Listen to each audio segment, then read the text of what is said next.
The Rough Drafts podcast is sponsored by Unicorn.com, the world's premier esports betting site.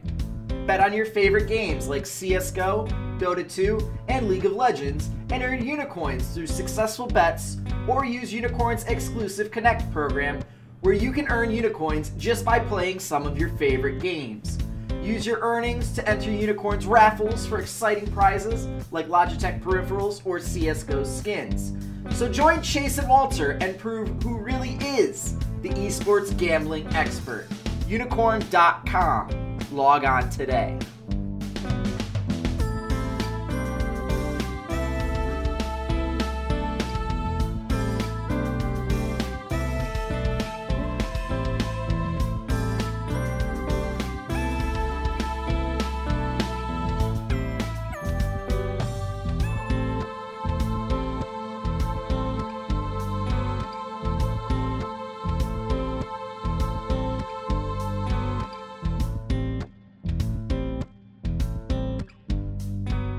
Hello, Internet. This is Chase, RedShirtKing Wassenar. I'm a writer at Unicorn.com, and welcome to a special episode of the Rough Drafts podcast. It's team-by-team preview time.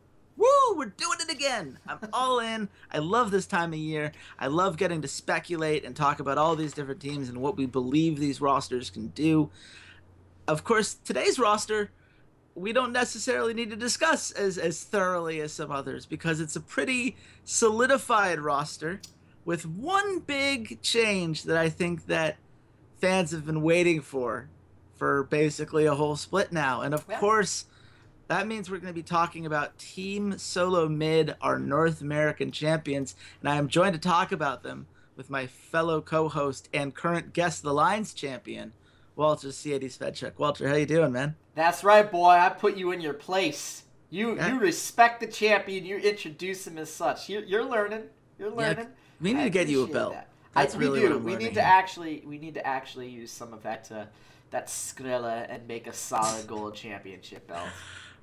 It sounds like a plan, but TSM has a plan, and their plan involves running basically everything back, except this time we're having Doublelift over Wild Turtle in the AD carry position. So that means Hanster top lane, Svenskeren jungle, Bjergsen mid, Doublelift AD carry, Biofrost bot. The Biolift lane is back. And Walter, let's talk about the past before we get into the present. How are you feeling about TSM after this North American season and after this MSI performance from them? It's a sigh of relief. North America was kind of a sigh of relief. I honestly thought Cloud9 was gonna steal it from us, but yeah, they didn't quite come up. They didn't quite swing hard enough to chop the head off the snake, and the Hydra has regrown its third head, and Doublelift, the once and future king, has returned to us. When I look at TSM, this split was just all about waiting. We knew the Doublelift was going to come back. Anybody who's like, oh yeah, he's coming to try out. Come on, Wild Turtle is not going to stop Doublelift from starting in the LCS. They made that choice of we're going to get Wild Turtle. It was we want someone that's comfortable. We want someone that can still potentially help us contend for a championship because we want to get as many circuit points as we can. And then the summer is our big push. We win the summer. It doesn't matter what place we took in the spring. We go to MSI. Cool. That's fun. We get to go to Brazil. I at the end of the day, I think that spring and MSI mattered very, very little to this organization, and that they're once again going to go all in on the summer, bring back their shot caller, bring back that lane dominant play style, and hopefully that'll be enough to cover up some of the deficiencies that I think that the spring has shown. Because there are definitely a couple of things that we've talked about previously on our podcast that worry me about this team. But maybe that unified central shot calling presence that did so well in the summer, it will help them out again.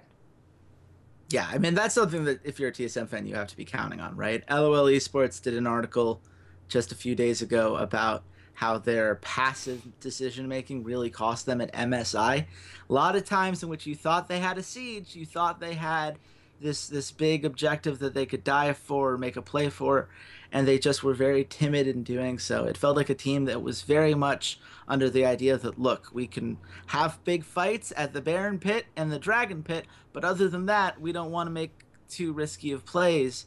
And I think that gives a clear weakness to them. I think that it potentially can throw things in a position where by trying to take the safer route, they actually put themselves in more danger of losing the lead that they've gained for themselves. So let's talk about that shot calling presence, because as you said, Doublelift was a big part of this. He's a veteran player. He's a very talented player. Just I think it should be obvious for people who watch summer and for spring, but if people maybe just started in the spring, what do they need to know about Doublelift and his role and what he does for this TSM team that was missing last split? So part of the problem is that switching to Wild Turtle has changed the fundamental early game strategy. Not the fundamental, but how they get to their fundamentals of how Team SoloMid likes to play League of Legends. This has been how Team SoloMid plays League of Legends since season 2. It's this very consistent at 6 to 10 minutes, that first dragon fight, when everyone has level 6, that's where we're going to start. That's when the game begins for Team SoloMid. We're going to try and go after that first dragon, try and go after that first objective, and then build on our game from there. The difference is when you have Doublelift versus Wild Turtle is very weak in lane. He makes a lot of stupid mistakes in lane. He gets caught out. His positioning is very poor. He's not great at exploiting laning matchups. So that means that you have to keep your support in the lane with him to keep him alive, keep him safe, and help start to build him towards his peak as an AD carry. With Doublelift, you don't have to do that, and in fact, it's the opposite. You can actually leave Doublelift alone by himself, and he'll farm it out. He'll play very safe. He doesn't get caught out in lane. In laning phase, don't bring up that he gets caught out by Malzahar's without QSS like he did by Slice at the World Championships. I know, that's different. But in the laning phase, he is very consistent, or you can keep your support in lane with him, and they could go full on, we're going to bully the enemy laner, especially against weaker AD carries. They'll just sit in that lane, and they'll bully, and they'll bully, and they'll bully, and they'll pick up first blood, and then do that tower dive on the bot. That's really become the signature TSM play, is getting the ward in behind the bot lane outer tower, teleporting Hotzer down, roaming Svenskeren and Bjergsen in there, and just taking the tower, and then if it's anything but Cloud Dragon, taking the dragon while conceding top tower to the enemy top laner. That's become a staple hallmark play that TSM does, and you can read it, 30 seconds before it ever happens. You see how it's set up. When you have Doublelift, you don't have to worry about bot lane. Svenskeren doesn't have to go into the bot lane to try and relieve pressure. That's not a weak point for the team anymore. Granted, I'd rather him try to gank bot lane than, do all these random invades that he's been doing, but sometimes they work, sometimes they don't, and you miss 100% of the shots you don't take. So at the end of the day, it just changes their early game in such a substantial way that they are able to then build up these leads and make up for some mistakes that they do make in the late game, in the macro game. Obviously, key moments, Doublelift trying to kill Crown and getting two-shotted by Victor because it's Victor with Lichbane. Doublelift going out and split pushing when he has no vision and probably shouldn't do it. All these other things, all these macro mistakes that you're like, man, the best team in North America shouldn't be doing, but they don't, get exploited. We brought this up earlier today with G2. The mistakes that TSM make just don't really get exploited in North America because they're so much more talented. The top 5 player comment that I made about G2 last episode, you can make the same comment about TSM, and I think their players might even be farther ahead of some of their contemporaries in North America. I think that there's one exception to that point that we should get to in a second, but I do want to first say that I agree with everything you said about Doublelift. I think the thing that makes him so impressive, you look at, he played on Liquid for 15 games last split. It was a terrible Liquid team in which every team that they went up against knew that Doublelift was the one person they had to stop if they were going to win. Yep. And he still managed a 9.8 CS lead at 10 minutes on average. It's absurd. I mean, I don't really know what to say about that other than he is one of the best AD carries in Western League of Legends history.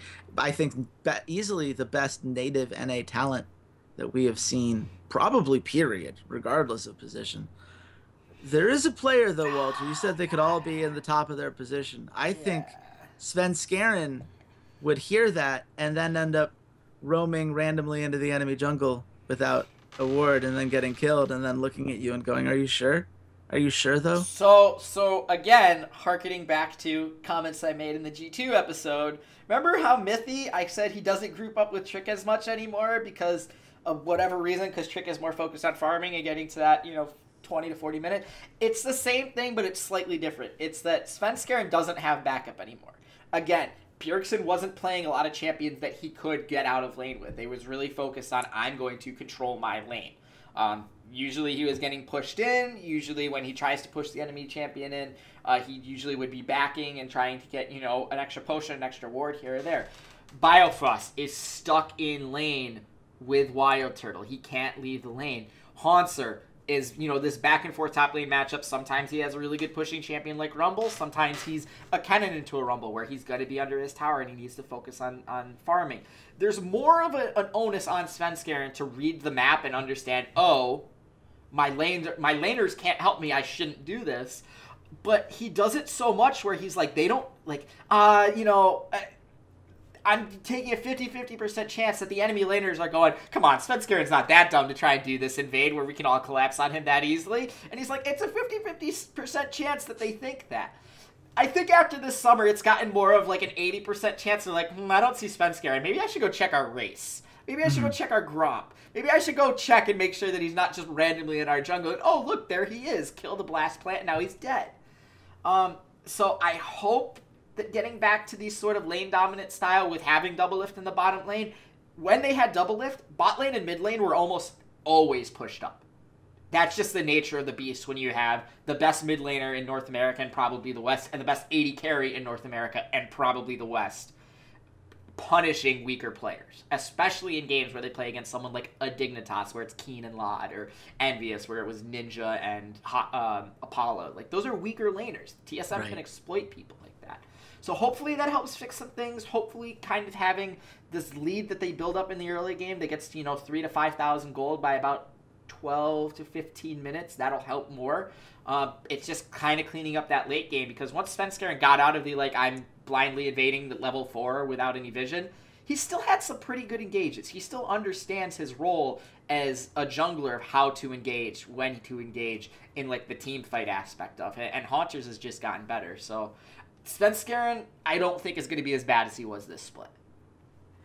I think that's fair to a certain extent. I do believe that he has the ability to improve. We've certainly seen a better version of Svenskeren in the past. However, this is what Bjergsen does to junglers.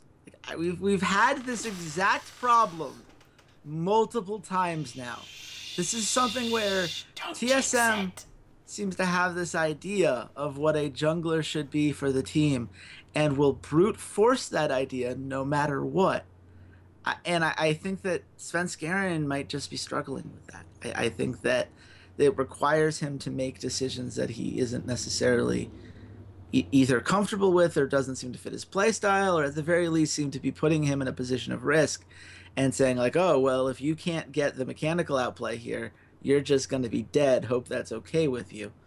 And I think that's something that TSM will need to consider. I think that, as I wrote for Unicorn about a week ago by the time you're watching this, and it probably will be in our show notes because I think it's very relevant to any conversation you have about TSM, the fact that they are going to be dominant within the region is as much a problem as it is a solution to a problem. They're going to do much better because they have these leads. They're going to do much better because Doublelift now means that they carry 2 lanes at all times. Bottom of the map's easily going to be in their favor. But that also means they're going to be able to get away with a lot of things that international teams can then come back and punish. And TSM has always said that it's not about North America. They want to do well on an international stage. So they're going to have to find a way to fix that, or find another team that's willing to push them forward. And we'll get to talking about the other 9 as the whole preview thing continues. But quick, Walter, where do they end up? Gun to your head, where does this team rank? The problem is the TSM fanboy in me is of course they're the first place team. Come on, Walter. You're nuts. You're absolutely ridiculously crazy for not thinking this team wins everything. To get a Doublelift back. Come on. this just feels like a split where we're going to get a surprise. With just some of the moves that we've heard, with just no one saw CLG coming. No one saw it coming, and I have that same sort of like bubble in my stomach that I was getting about halfway through that split where CLG started to go on a tear, and I was like, I don't know, man. So I'm gonna say second. Whoa. I'm gonna say they take second. They're in the finals. They're gonna lose to someone. Because that's the only way I think this team moves forward, is I think they need a loss. And it always happens. That loss to someone happens in the summer. It happened against Cloud9 in the summer of 2013. It happened in the summer against CLG when they had the Pobelter Doublelift team and they went to the finals and they were the 1 seed. I think they take second. I'm gonna stick with the 6-time North American LCS champions, if you don't mind. That's totally okay. I hope that's okay with you. As the TSM fanboy, yes, you're just not allowed to root for them. I mean, that's not gonna be a problem, I don't think. But this team's really good. This is a team that has dominated the North American region for forever. I think that whatever problems you have about Svenskeren or about Parth, I think it's become clear that North American teams at least haven't exploited those. And again, Doublelift, Biofrost, Bjergsen, Haunser, these guys are all incredibly talented, regardless of whether you believe there are larger macro issues at play. Every single one of them was just a great presence. And I think that it says a lot about them that they could lose all those game ones in those best of threes and still win 90% of those series. They got to download their opponents. They do really well at adapting to game ones. I got to give them that. So I think it'll be very interesting to see. I hope this podcast was interesting to listen to. If you enjoyed it, you should stick around. SoundCloud.com/esportsroughdrafts for the audio. YouTube.com, search Rough Drafts Podcast if you want the video stuff. We do a lot of great content over the entirety of the season, but these team-by-team previews are going to continue for the next 9 days because we're breaking down every team in both regions. And Walter, where can the nice people at home find you if they want to talk to you about anything you said today? Yeah, you guys can find me at Ceades_LOL, patiently waiting on Tuesday for the actual official roster lock to happen and hope that Riot actually updates their contract database. Yes. Please. Good luck with that. Please. I wish you the best. We're going to move on to a team that I think certainly is going to throw their best at TSM, and we will see how that holds up. But until then, goodbye. Hey there, Ceades here. Thanks for checking out the podcast. And if you enjoyed today's episode, consider supporting us at www.patreon.com/roughdraftspod. For just $1 a month, you can join your fellow listeners in our patron-only Discord channel and help keep the content coming, or join our VIP club where $1 a show or $8 a month gets you first priority on all patron content like our patron-only Q&As. And check us out on all of our social media, Twitter @RoughDraftsPod, Facebook.com/RoughDraftsPod, SoundCloud.com/esportsroughdrafts, as well as on iTunes and YouTube by just searching for the Rough Drafts Podcast. Thanks for listening, and goodbye, Internet.